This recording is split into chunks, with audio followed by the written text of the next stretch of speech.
Today I'll be discussing leadership styles and group roles. And for this speech, I will be going over my third main point in my group facilitation speech, which will talk about the different roles that did or could have occurred during the group activity. After taking the quiz, I got democratic leadership style. And a time when I used this leadership style would probably be when I was a trainer at Famous Dave's. I was a host, and so when new employees would come, I would train them. I was one of the people that would train them. And to empower them and make them feel comfortable, we would go over the employee handbook, the training manual, go over the portion sizes for the food, do mock phone calls, and they would watch me interact with guests and learn how to seat them and socialize with them. Like I said, by doing this, I was empowering them. And then after they'd had a little bit of a practice with this, I would then have them do things on their own while I stood back and watched, which would give them responsibility and make them part of the action and get some experience.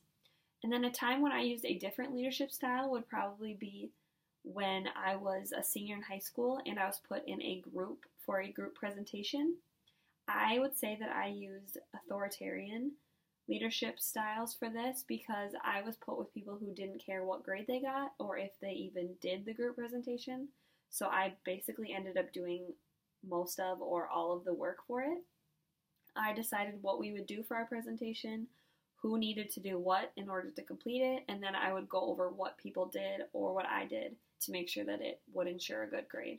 Felt kind of bossy doing this, but it had to be done, so it's probably good that I did it.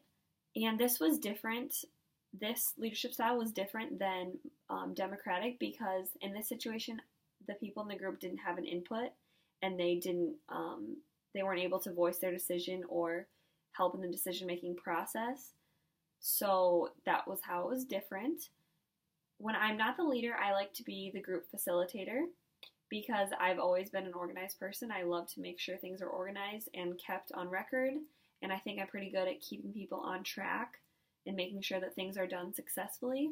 And then lastly, I think it's really important when everyone's voice is heard equally and everyone's opinion is voiced, which is a huge part of what the group facilitator does. And now all I need to focus on is making sure I have a successful group activity.